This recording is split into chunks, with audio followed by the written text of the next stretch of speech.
noite a todos.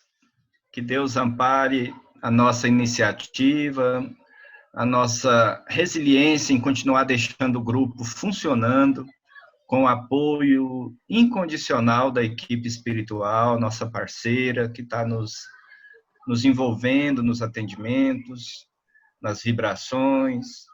Então, vamos agradecer a Deus por toda a oportunidade que estamos tendo, enquanto tantos outros lugares suspenderam as atividades.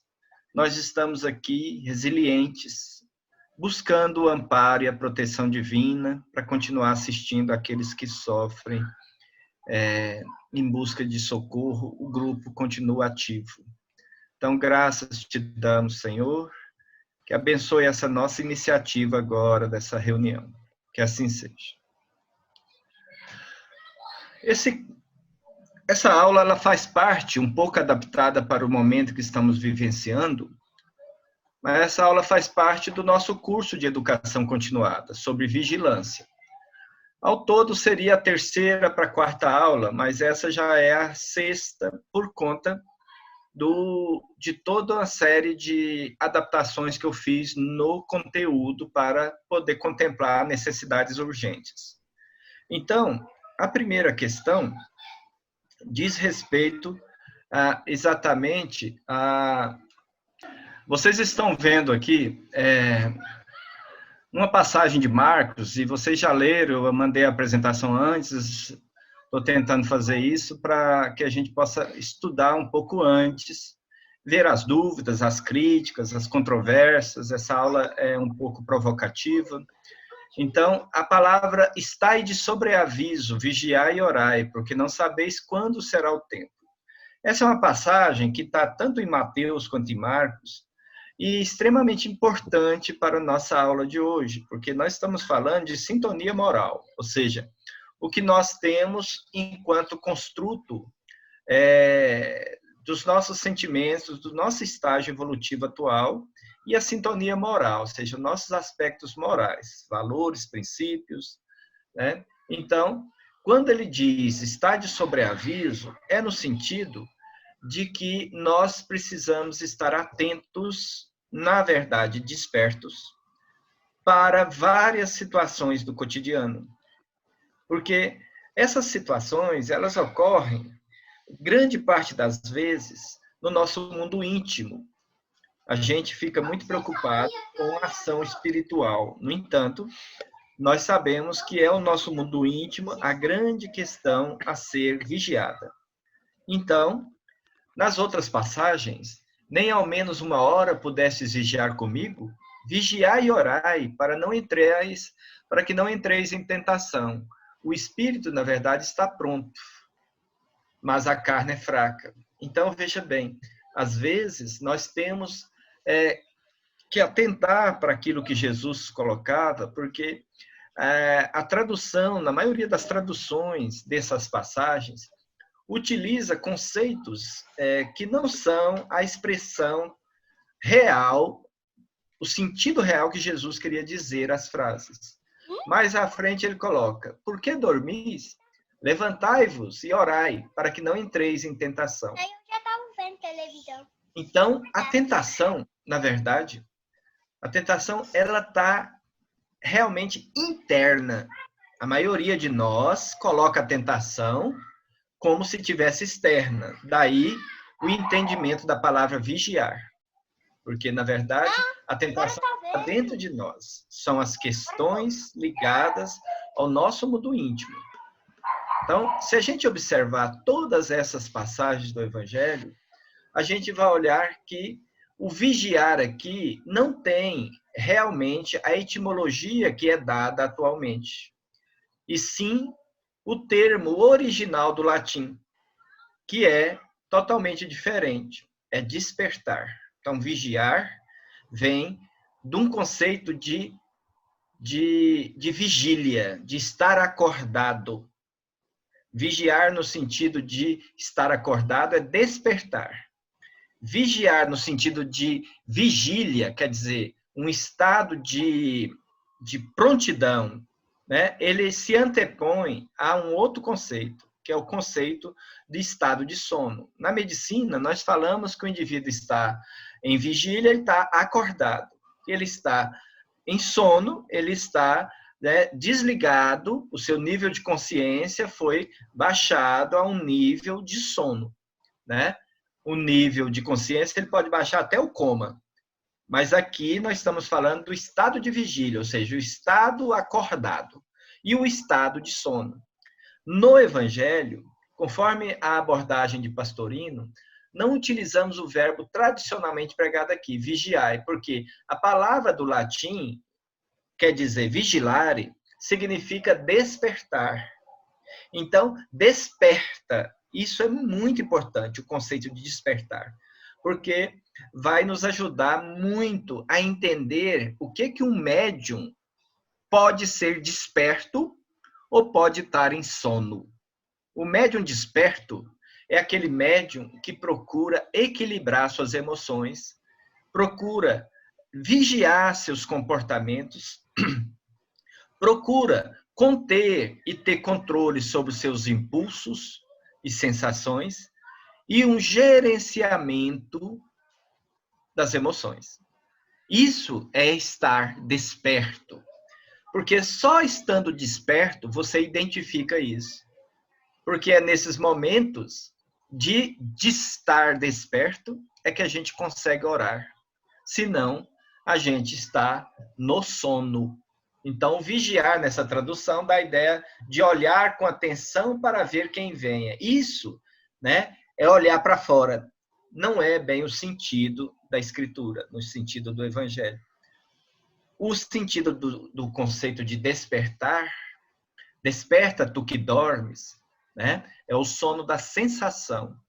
Então, é o sono, né, que a gente fala, a gente está morto para a vida espiritual. Então, o despertar aqui é olhar para dentro. E é interessante porque na psicanálise, Jung fala isso. Quem olha para fora, dorme. Quem olha para dentro, desperta. Olha que interessante a psicanálise junguiana falar desse jeito. Porque é totalmente de acordo com o sentido da palavra vigiar do Evangelho.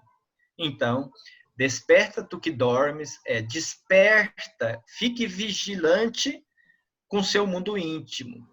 Porque se você não tem vida espiritual, se você não procura se espiritualizar, você está dormindo. Então, nós temos isso em vários livros sobre mediunidade, livros da doutrinários, onde essa origem da palavra. Portanto, se a gente colocar o conceito... Bloqueou aí, Gustavo, Thiago. Não. Não está indo para mim. Agora foi. Apareceu. Então, passou um pouco. Agora voltou.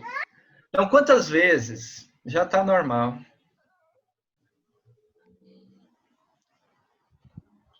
Isso.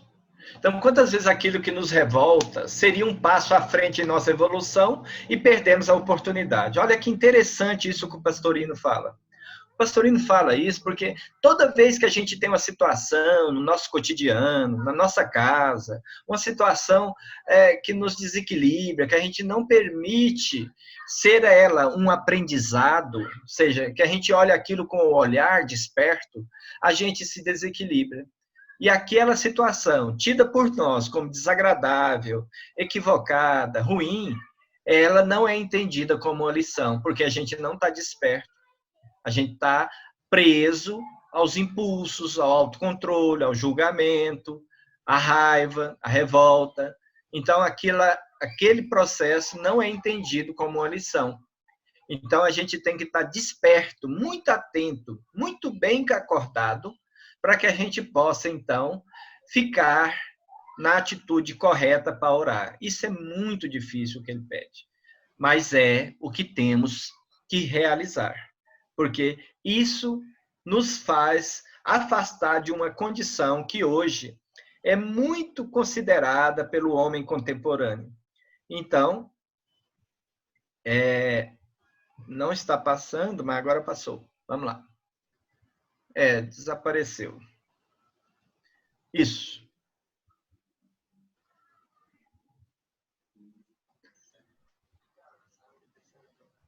Não está indo, viu, Tiago? Infelizmente, não está indo. Não vai. Meu controle aqui. Está indo de forma que eu não quero. Está indo para frente.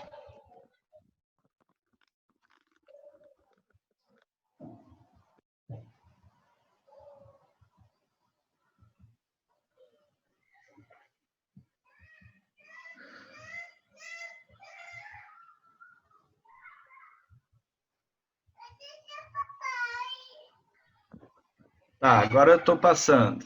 Vamos ver.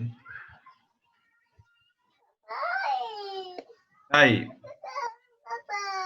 Existe um termo muito discutido na internet, tem muitos livros sobre isso, e o Jean-Yves Leloup, ele fez também, um filósofo, ele criou esse termo há um bom tempo atrás num de seus livros. E isso caiu no gosto da sociedade moderna, contemporânea, é o termo normose.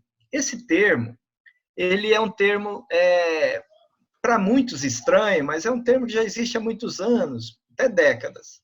E ele diz o seguinte, que esse conceito de normose, conforme o conceito explicado por Pierre Weil, que ele fala o seguinte, que normose é o resultado de um conjunto de crenças, opiniões e atitudes e comportamento.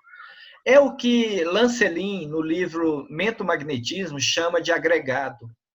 O agregado é todo aquele conjunto de vibrações, energias e fluidos que estão nos envolvendo no cotidiano, fruto das nossas crenças, nossas opiniões sobre as coisas, nossas atitudes, nossos comportamentos, e que, com o passar do tempo, a sociedade vai considerando aqueles comportamentos como normais, né?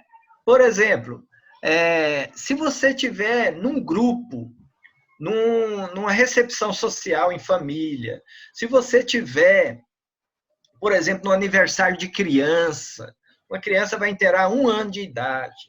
O que é normose? É enfiar bebida para todo lado no aniversário de 1 ano de aniversário de vida da criança, é fazer tudo o que é importante, que a sociedade considera normal. Então, a maioria vai se zangar se chegar lá e o aniversário não tiver cerveja ou outra coisa. Isso é normose.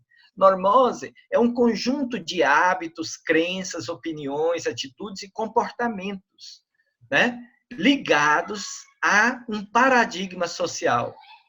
Então, ali tem aquele consenso. Mas não tem? Mas que besteira, que coisa horrível, que coisa chata, né? Isso não é normal, você não beber, todo mundo bebe.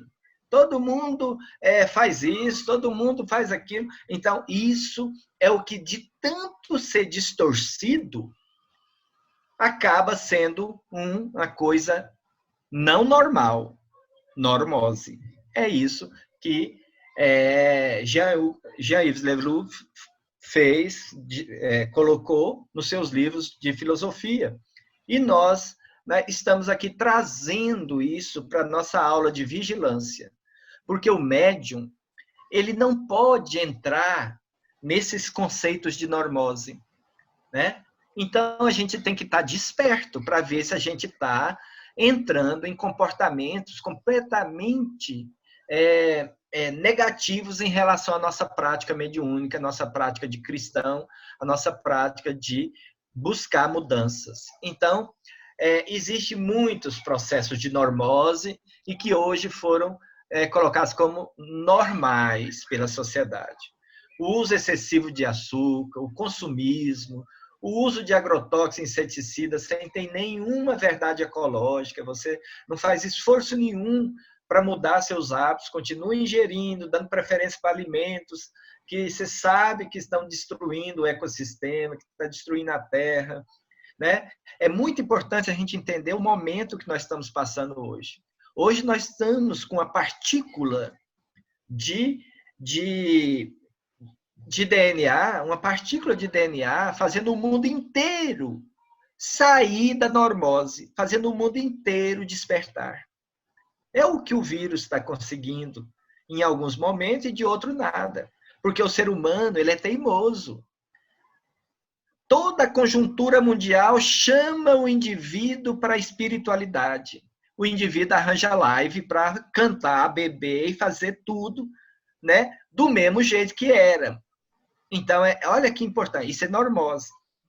É você fazer uma coisa como se tivesse uma cara de bom, mas no final é uma apologia. Isso é normose. E a gente está ali. Se não tomar cuidado, está na normose. O materialismo da ciência também é o paradigma cartesiano.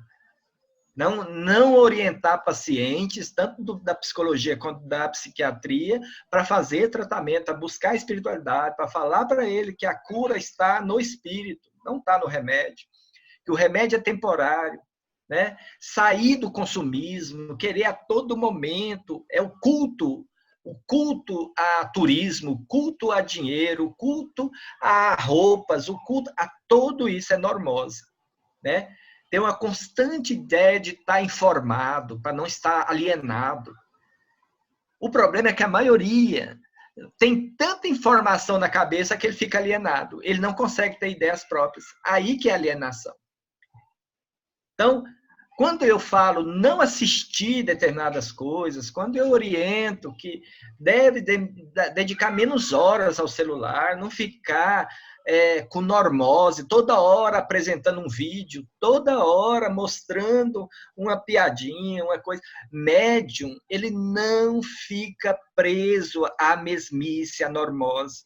Médium, que quer conquistar a si mesmo, ele não fica preso à ocupação ociosa. Ele tem muito o que fazer, ele tem muito o que mentalizar, ele tem muito o que estudar, ele tem muito o que meditar, ele tem muito o que viver.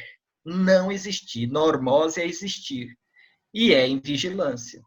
Portanto, é importante que nós possamos fortalecer o nosso pensamento, né, para romper com a normose. Então, o que tem a ver?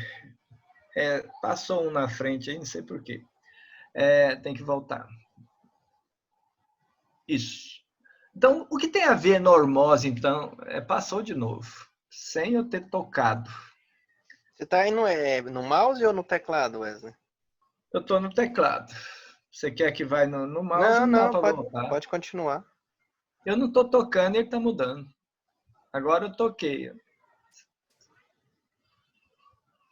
Aí ele não está indo. Agora foi, ficou preto. Tá bom, agora foi. Vamos ver. Agora eu não estou tocando e ele mudou. Foi você que está mudando? Não, eu não tô mexendo, não. Eu vou voltar de novo. Aí. Então, o que tem a ver essa questão de normose com a questão da vigilância? Tem tudo. Porque a normose é como se fosse uma doença, gente. Com grande contágio. Olha como é contagiante a normose. A normose contagia a gente demais. Quando a gente vê, a gente está 3, 4 horas por dia ligado no celular, ligado em TV, em excesso de informação, em conversa ociosa com um familiar no telefone. A gente está na normose o tempo todo. E depois quer vibrar, quer orar, quer equilibrar. Não dá. É muita coisa entrando pelos canais da nossa sensibilidade. E esse contágio mata milhares de pessoas. Como que é a morte? Se você não está ligado ao espírito, você não está vivo. É como se tivesse morto para as coisas do espírito. Porque você está preso à normose, você está preso à vida material. São mortos que continuam vivos. Infectados com a normose, você começa a se acostumar com um monte de coisa. Você pode ficar assistindo, falar de morte o tempo todo, notícia, notícia, notícia, informação, informação, e você não liga mais para aquilo. Você acostuma. A normose acostuma você com as coisas ruins. Né? Com coisa ruim, com notícia ruim, com violência, com falta de saúde, com falta de tudo. A lista é extensa, porque o normótico, o indivíduo com normose, ele precisa de informação para depois ter mais informação, para estar mais ciente, saber mais política, saber mais tudo, de tudo, menos entrar em contato consigo mesmo. Portanto, esse processo a gente tem que reavaliar. Por isso que eu falei que essa aula ela é provocativa, ela nos desagrada. Né? Então, vamos ver um caso desse. A normose, ela é muito reconhecida, porque é uma doença contagiosa. Você conhece gente que só se lastima, só fala de desgraça, só reclama, só fala de crise, crise, crise, doença, doença, só vê o lado ruim do Brasil, mesmo após ter deixado o país, né? Às vezes o indivíduo vai fazer um programa de extensão fora do país, volta falando mal do país, né? Quantas pessoas, não aguento viver aqui, né? Pessimismo, arruma um problema para cada solução, né? Como que é isso? Né? Estão infectados, afaste. Ore por essa pessoa. É normose grave, tá? Muito contagiante. Sabe por quê? Porque a normose, diferente do vírus, do Covid, diferente dele, a normose faz você perder a encarnação inteira. Faz você perder toda a sua existência, todo o empréstimo divino que foi dado para a gente crescer e aprender. É como se você estivesse na enfermaria chamada Terra, sem poder estar utilizando o remédio, que é as provações e as expiações. Então, nesse caso, normose, num médio, né? Um médio infectado com normose vai apresentar grande dificuldade para executar suas tarefas primordiais, que é meditar, orar, concentrar o pensamento durante uma vibração e realizar estudos doutrinários, mediúnicos e evangélicos. E o mais grave, não sobrará tempo para ação no campo do bem, porque a normose, quando infecta um indivíduo, ocupa o tempo dele todinho. Todinho. Quando eu falei de fazer vibração diariamente, gente, eu falei para fazer vibração porque nós podemos nos desdobrar. Irmão Laurindo foi claro com isso. Nós precisamos nos desdobrar.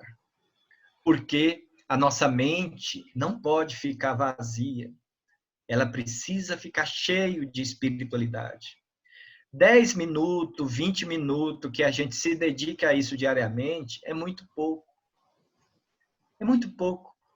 Mas é suficiente para atender uma gama enorme. Enquanto estamos fazendo nossas vibrações, um grupo menor de médiuns, com mediunidade em desdobramento, com capacidade de desdobrar lucidamente, eles estão acompanhando a equipe espiritual no atendimento dos pacientes mais graves. Então, nós estamos num processo de grande produção. O grupo está com as vibrações. É como se a Angélica agora tivesse o grupo inteiro na sala dela. O grupo inteiro. O grupo inteiro, Rosane. Você está o grupo inteiro na sala de vibração. E a corrente mental gerada é de um poder inimaginável. Eles podem recolher essas energias, acumular elas para doar para um paciente, para fazer um procedimento. Os médiuns em desdobramento fazem procedimentos. Os pacientes mais graves, nós estamos atendendo de 2, de 3 por dia. Esses pacientes são atendidos, a família pede socorro, a gente dá o socorro através do desdobramento. Então, isso, graças às energias doadas por vocês na hora da vibração. Então, pense um pouco, se na vida diária, sob condições perfeitamente normais, já somos tão assediados pelos cobradores invisíveis, aqueles que vêm do passado, que nos conhecem e têm contas a ajustar conosco, é claro que podemos contar com um esforço muito maior deles quando nos dedicamos à delicada tarefa de interferir com as suas paixões, ódios e rancores. Então, isso está no livro Diálogo com a Sombra. O Hermínio diz, quando a gente se propõe a trabalhar em prol do próximo, que a gente quebra projetos de energias contrárias ao bem, nós mexemos numa casa de abelha. E isso exige de nós, não a normose, exige de nós um pouquinho de esforço para nos equilibrar, para nos fortalecer mentalmente, emocionalmente. Em tempos de quarentena e distanciamento físico, nossas práticas de socorro espiritual precisavam, não tinha outra forma, de sofrer algumas adaptações, evitando que pedidos de socorro ficassem sem respostas. Muitas casas espíritas estão acomodadas. A quarentena, não tem jeito, tem muito jeito. Graças a Deus tem muitas casas espíritas trabalhando, fazendo a live do jeito correto, fazendo transmissões, palestras, tá certo. O nosso grupo ele está fazendo vibrações e essas vibrações estão sendo intensificadas, diariamente intensificadas, para que a gente possa, então, utilizar essa ferramenta, né, para trabalhar contra os projetos nefastos das trevas. Né? A nossa prece, nosso despertar, que é a vigilância, ele vai construir o nosso EPI, o nosso equipamento de proteção individual. Foi orientado que toda segunda-feira os médiuns deveriam fluidificar uma água para que ele pudesse, na hora do trabalho, utilizar essa água até a hora de dormir, consumir ela inteirinho. Isso foi falado na última reunião presencial. Né? E irmão Laurindo foi claro, falando assim, que não haveria prejuízos para o trabalho mediúnico. O trabalho mediúnico era eminentemente vibracional. Havia prejuízo para as atividades de psicoeducação com os pacientes reunidos. Aí a gente acelerou com a ajuda de todos, principalmente o Tiago, nós fizemos, então, o site, para que a gente possa divulgar esse site para todos os pacientes que a gente conhece. Liberamos as aulas para que eles possam ter um momento de refazimento através do estudo edificante. Estendemos o serviço de socorro aos processos obsessivos de qualquer procedência, né? Porque é assim que Kardec nos pede, porque é o cristianismo redivivo. O cristianismo redivivo é a luta da luz contra as sombras. Então, se tem a consciência desperta, se estamos despertos perante as necessidades da própria alma, isso quer dizer, estamos totalmente distantes da normose, a gente vai entender facilmente que a mediunidade é recurso de trabalho. Se a gente não está presentes fisicamente, a gente arranja um jeito de estar presentes espiritualmente, pela mente, pela ligação mental de cada um de nós, para que a gente possa, então, continuar a nossa tarefa de socorro espiritual. Então, o que garante a estabilidade de um bom grupo mediúnico não é a sua localização, diz Hermínio de Miranda. Não é a sua localização física, não é a localização geográfica. Está aí o Grupo Saúde Integral, que já mudou 3 para 4 vezes, e ele continua íntegro, estável. Então, a estabilidade de um bom grupo mediúnico não é a sua localização física e geográfica. É o equilíbrio psíquico-emocional daqueles que compõem o grupo. Ele é claro no livro Diálogo com as Sombras. Então, estamos aí para a gente ampliar a nossa fé em relação ao atendimento à distância. Em ambiente perturbado, no lar ou no centro, qualquer grupo torna-se vulnerável ao assédio constante das vibrações negativas. Então, eu estou explicando para vocês que não é que nós estamos fazendo apologia para fazer grupo mediúnico nas casas, nos lares. Não é nada disso. Mas lá no livro, e eu convido a todos para ler, quem é do Fabiano de Cristo já leu, já discutiu várias vezes, nós, no Saúde Integral, na época da Casa de Eurípides, estudamos vários capítulos desse livro. Então, em ambiente perturbado, não importa se é na casa espírita ou é no lar, qualquer grupo torna-se vulnerável ao assédio das sombras. Então, nós precisamos continuar vibrando, envolvendo os nossos pensamentos uns com os outros, dando suporte vibratório uns para os outros todo dia, né? Dedicar o domingo apenas para vibrar para o nosso grupo. A gente pode vibrar um pouquinho para os outros pacientes, mas eles já recebem essas vibrações a semana inteira. de segunda até sábado. Então, a gente pode dedicar o domingo para o Grupo Saúde Integral, para as suas dependências, para abençoar e vibrar o Sheila, vibrar em função do Aprendizes do Evangelho, preparando as salas, mentalizando. Então, isso é muito importante. Outra coisa importante também é essa coisa que num lar pode estar trabalho mediúnico. Isso foi feito no contexto do livro Diálogo com as Sombras. Não é que eu estou querendo que a gente abra grupos mediúnicos na nossa casa. Não é isso. Os trabalhos estão sendo realizados em desdobramento por alguns médios que têm essa capacidade de fazer, já faz isso durante os trabalhos normais. O Grupo Saúde Integral, ele funciona à noite. Muitos médiuns de desdobramento fazem esse tratamento. Nós apenas estamos fazendo, em determinado momento, em função da gravidade dos pedidos de socorro que chegam até o grupo. Então, a gente pode fazer. Eu tirei esse extrato exatamente para mostrar para vocês. Num lar normal, porém, o trabalho mediúnico equilibrado e bem dirigido, sob a proteção de orientadores espirituais competentes e esclarecidos, pode funcionar sem problema e até com benefício para a vida doméstica. Mas não quer dizer com isso, isso é uma exceção. Local do grupo mediúnico, doutrinariamente, é a casa espírita. Mas o Hermínio colocou isso aí dentro de um contexto, né? E por conta de nós estarmos no mundo de prova e expiação, isso não pode ser generalizado.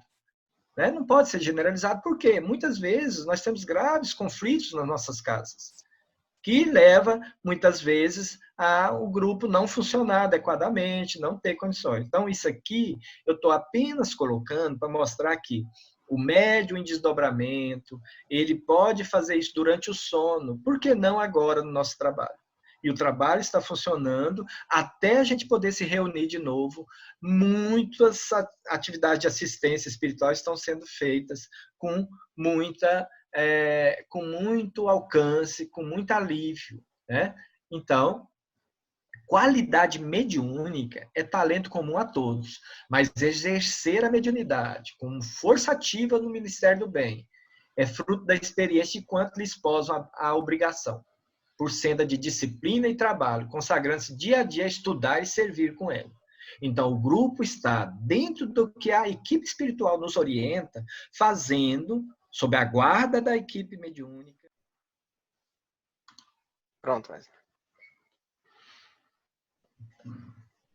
Então, a gente percebe que Emmanuel ele consegue nos dar claramente como que nós, médiums, grupo mediúnico, precisamos achar saídas para praticar o bem.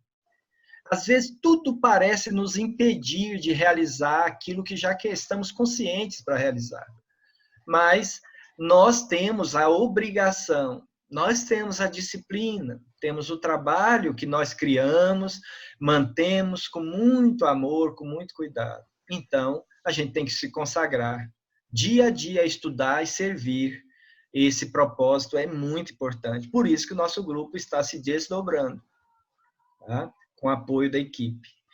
Então, daqui para frente, Tiago, eu penso que, pelo o adiantado da aula, eu vou só manter parte disso aqui. Porque no campo da vigilância, a prática mediúnica com normose, sem vigilância, foi descrito por Allan Kardec com o nome de escolhos. Então, aí vem a terceira.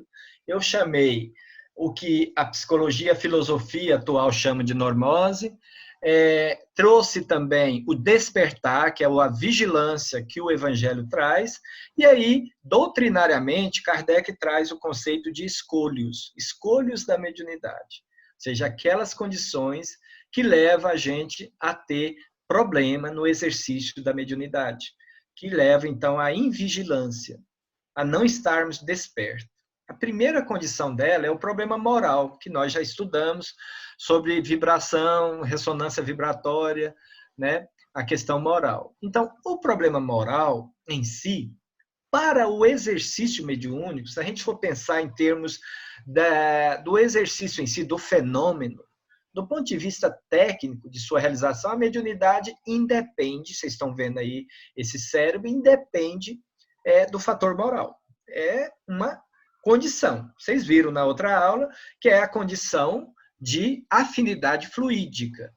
Então, aí nós percebemos então que toda e qualquer ideia ou pensamento do espírito ele é transmitido vibracionalmente e é recebido pela antena psíquica, que é a pineal, né, pelo frontal, e através dela é comunicado aos neurônios cerebrais, que então mudam os impulsos e ondas mentais para impulsos e ondas elétricas ou neuronais, no conduto de força neuronal. E aí, ao resto do corpo, tanto do ponto de vista bioquímico, tanto do ponto de vista neurológico, os efeitos vão ser observados no corpo físico. Portanto, o mecanismo da mediunidade independe da questão moral. Então, fica claro que nos mecanismos do fenômeno mediúnico, os fatores determinantes da comunicação são descritos ao lado. Sintonia de pensamentos, afinidade fluídica, precisa ter para que o fenômeno ocorra, aproximação do comunicante, aceitabilidade do comunicante pela sintonia, e essa fase ocorre, então, nós vamos ter muitos estudos para frente nesse curso, nessa educação continuada, sobre essas questões. Então, é importante a gente pensar, qual seria, então, a importância dos aspectos morais na prática mediúnica? Por que a vigilância? Por que o cuidado com o equilíbrio íntimo, com os sentimentos, com as emoções, com os hábitos? Por quê? Qual seria a importância dos aspectos morais? Aí é que está. A importância dos aspectos morais, do ponto de vista da produtividade. Ou seja, nós devemos cuidar dos nossos aspectos morais, ter vigilância, ter sintonia moral elevada, porque por causa da produtividade, os frutos que a mediunidade nos dá, já que o fenômeno ele vai ocorrer. O fator moral é extremamente importante para a produtividade mediúnica, porque os bons médiuns sintonizam com bons espíritos. O bom é no sentido, né, vibratório, no sentido moral. Então, a lógica moral é simples. Médiuns sérios atraem espíritos sérios. Médiuns levianos atraem espíritos levianos. Isso está no livro Mediunidade e Evolução, do Martins Peralta. Então, fica claro aí que a lógica moral é simples. O medianeiro que não se ajusta aos princípios morais pode ser vitimado pela ação do mundo espiritual inferior. É isso que Kardec chamou de escolho da mediunidade, conhecido pelo nome de obsessão. Então, essa é a primeira. O segundo é o esgotamento físico e mental, né? Isso é uma coisa que é muito relativo. Às vezes a gente vê nos livros doutrinários falando que o médium deve ter 1 ou 2 passividades. Isso depende muito nos dias atuais, gente. Isso era colocado quando estava em desenvolvimento, né? Grupos de desenvolvimento mediúnico, né? Os exercícios eram feitos dessa forma. O esgotamento físico, no entanto, e o mental, né? Ele é muito importante. Você pode ir para a exaustão, que é a estafa que muitos falam, que leva o médium a ter dificuldade de recuperar, né? Porque as energias dele vão ficando muito debilitadas, né? E ele vai, então, vocês sabem, todas as vezes que a gente faz uma cirurgia, que a gente vai para a UTI, que a gente vai para um procedimento cirúrgico, anestesia geral, que as nossas energias, elas caem, né? Nós estamos com as energias debilitadas, nós estamos vulneráveis ao ataque das sombras, né? E só não vai piorar mais se o indivíduo tiver uma resistência moral para que ele não caia vítima da ação de espíritos que têm muito conhecimento técnico, né? Então, é importante que a gente, quando for fazer uma cirurgia, a gente tem que comunicar para que o médium passe por um tratamento de preparação para esse tipo de atividades. Tá? Evocações de interrogatórios. O uso excessivo da mediunidade, voltando um pouquinho aqui, leva ao esgotamento porque é um princípio. No Livro dos Médiuns está bem claramente colocado lá e Martins Peralta também coloca. A gente tem que usar com parcimônia, com cuidado, as nossas energias. Tem pessoas que, às vezes, quer trabalhar a semana inteira em 2, 3 grupos mediúnicos. tomar cuidado com isso, utilizar com recurso, se é do seu empenho fazer aquilo, se é do seu costume, mas ficar sempre atento à questão da estafa. A segunda escolha da mediunidade é essa questão de evocação interrogatória, que nosso grupo não tem assim, muito isso, porque isso é mais em grupo de desenvolvimento, na época de Kardec tinha muito isso de evocar. Aí eu quis que a palavra evocar e invocar ficasse claro, eu já falei na aula anterior. É ficar perguntando muito, perguntando para os mentores, tudo. As nossas manifestações são espontâneas, ou são de entidades sofredoras, ou a equipe mediúnica espontaneamente coloca a que vai precisar fazer a orientação, nós não ficamos evocando espíritos. Tá? Futilidades e desarmonias.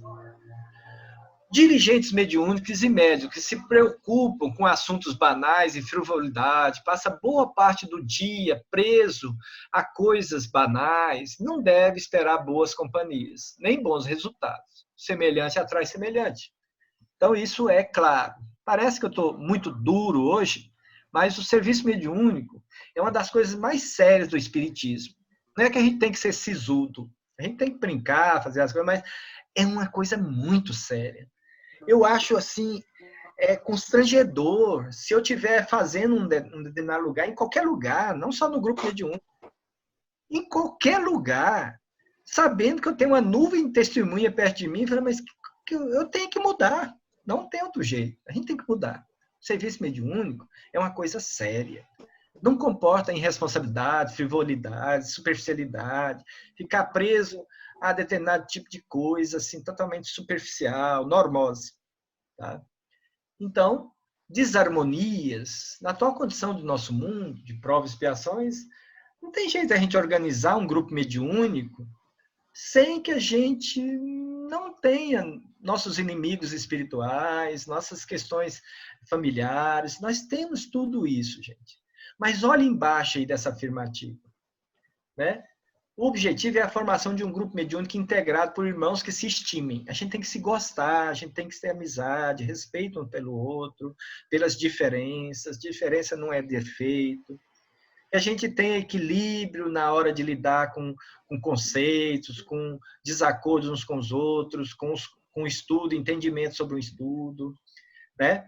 Sem embargo das naturais deficiências humanas que nós todos temos. Um grupo mediúnico, ele busca romper com a desarmonia pela afetividade, pelo gostar de estar junto, sem tédios, sem mecanismos, sem aquele mecanicismo típico de muitos grupos. Então, um grupo harmônico que trabalha com sinceridade, recebe amparo dos bons espíritos, que não fica perdendo tempo com ocupações ociosas, que lhe sustenta as energias interiores através de meditação, de prece, de estudo. Sempre tem um tempinho para ler um trecho de um livro e meditar, refletir, orar pelo mundo. Quando termina a vibração todo dia, é muito importante que a gente dedique uns minutinhos orando pelo mundo, orando pelas vibrações harmônicas ou desarmônicas, vibrando em favor do planeta. Né? Porque as vibrações antagônicas entre os membros de um grupo, eles tendem a desfavorecer o trabalho mediúnico e criar muitas coisas, vulnerabilidade, as barreiras magnéticas do grupo são quebradas pelos espíritos das sombras. Endeusamento de médios, vocês lerem depois, porque é muito simples. Falta de estudo. A falta de estudo evangélico, doutrinário, constitui sério escolho da prática mediúnica. Muito sério. O médium deve ler, o médium tem que ser estudioso. Ele deve não só ler, mas estudar, refletir, assimilar e viver, quanto lhe seja possível, as lições que ele lê. Não é achar que pelo fato de saber a verdade, você já muda. Não. A gente saber a verdade é só um caminho. O resto é prática. A gente tem que praticar. Né? Então, a gente precisa ler, gente, porque o médium, ele, ao fazer uma psicofonia, uma psicografia, ele recebe muito do espírito comunicante, mas ele tem que oferecer também para o espírito. Passa de um para o outro, vai e vem. Né? Uma porta de dois sentidos. O médium estudioso é instrumento dócil, maleável, acessível, tem sempre uma boa roupagem para vestir as ideias que o espírito quer transmitir.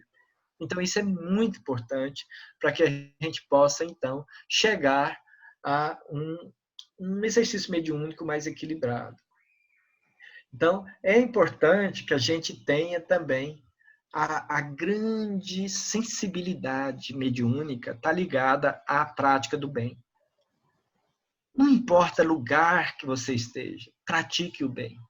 O bem é muito importante, né? Porque a mediunidade, o trabalho em si, ele é tão importante, porque a ausência de trabalho, pois a ferramenta mediúnica exige utilização. Tá, o exercício mediúnico afina, equilibra e disciplina o fenômeno mediúnico, as antenas psíquicas. Mas acima do trabalho que eu estou falando, é o imperativo da conquista do sentimento do amor.